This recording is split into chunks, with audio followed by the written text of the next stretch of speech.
The Japanese tactics had now changed late war versus early war. Early war, like the Battle of Tarawa, the Japanese were still optimistic that they could stop us from successfully creating a beachhead against a determined Japanese defense. By the second half of 1944, the Japanese realized that there was nothing they could do to stop us from landing successfully, and the Japanese then quit defending the beaches. The Japanese thought was, since they couldn't defeat us militarily, maybe they could break the will of the American people. Maybe they could generate enough casualties that the American people would say, this isn't worth it anymore, and put pressure on the American government to find a way to stop the killing. What the Japanese did was, given their goal of just killing as many Americans as possible, they went inland, they gave up the beach, they went underground. The American front lines had advanced to Guam and Saipan. Ahead now stood Iwo Jima, the most heavily fortified island in the world. Buried deep underground lay 20 years of Jap preparation for murder. 20,000 of their toughest fighting men waited for us to make the first move.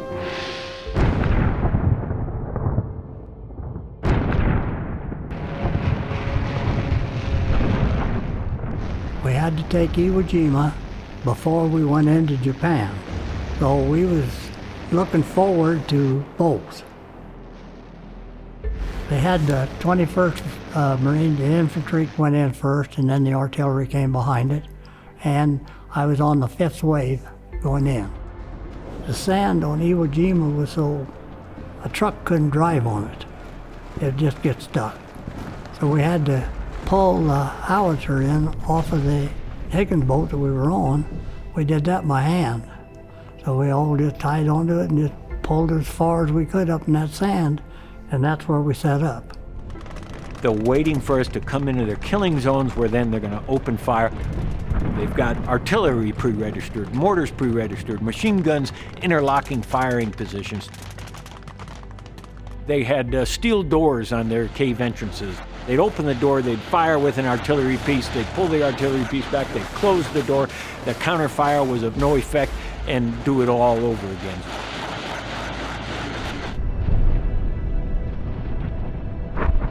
We did have to dig a foxhole, of course. We dug down and tried to decide, and then all of a sudden, we heard these shells and stuff going over, and we were being shelled. We found out we had a hell of a big hole. You thought about staying alive, and you knew that they was going to try to kill you.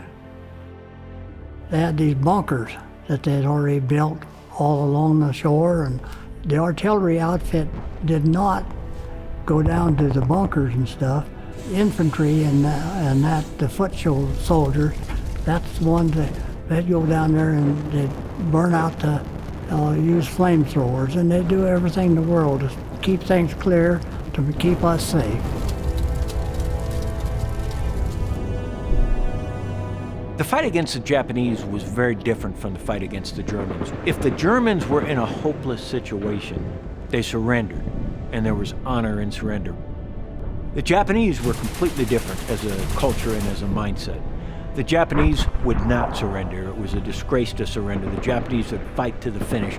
You see all these images of Marine flamethrower teams here in the diorama behind me. We have a depiction of a Marine flamethrower team. Part of our battle plan was we converted Stuart tanks into flamethrower tanks called Satan tanks. We converted Sherman tanks into flamethrower tanks. We converted amphibious tractors into amphibious flamethrowers. And the whole idea was flame can go into places that can save us from having to send troops into those same places. And in order to try to save as many American lives as we can, we'll burn them alive, or we'll burn up the oxygen and suffocate them, or, as was the case in a number of instances in Iwo Jima, we'll cave in the entrance to the tunnel and we'll bury them alive. I mean, you didn't have time to think and worry about how you was and what you were. It was just have everything ready so that you could do what you were told to do. We were still fighting a war, and until we got it won, didn't make no difference what you did, where you went, what you had to do. You did it. And that was just, and so as far as listening to how many got killed on Iwo Jima and how many did this and all. There was very little of that talk in the camp. And you never quit. As long as you got a breath in you, you just don't stop. I try to remember the good things. I've tried to forget the Marines that you've seen dead and then stack them like you would cordwood. And that's the part that I try to forget. Well, serving in the Marines, well, I thought was one of the best things I've ever done in my life.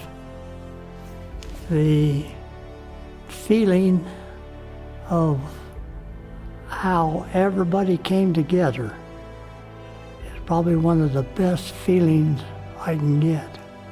I'm probably one of the luckiest old men you ever met, and I feel it and I try to live it.